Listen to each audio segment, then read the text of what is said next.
مدنی channel کے ناظرین، ایک نماز اشراق ہے، فجر کی نماز ادا کی ہے۔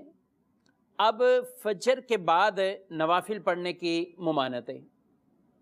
سورج نکلتا ہے، سورج کے 20 منٹ اتنا یہ وقفہ کر لیا جائے، کیونکہ یہ ٹائم مکروہ ٹائم ہے، اس میں نہ نوافل پڑھنا جائز نہ کوئی قضا پڑھنا جائز ہے، یہ بالکل اوقات مکروہہ میں سے۔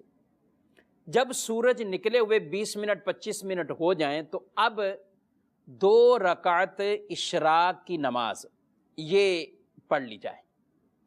رسول اللہ صلی اللہ تعالی علیہ وآلہ وسلم فرماتے ہیں، من صلی الغداۃ فی جماعت ثم قعد یذکر اللہ حتی تطلع الشمس۔ ارشاد فرمایا کہ جس نے فجر کی نماز جماعت سے پڑھ کر ذکر خدا میں مشغول رہا، ذکر کرتا رہا یہاں تک کہ سورج نکل آئے، ثم صلی رکعتین، پھر وہ 2 رکعتیں پڑھتا ہے تو وہ کانت لہو کاجر حجۃ وعمرہ، تو اس کو اللہ حج اور عمرے کا ثواب عطا فرماتا ہے۔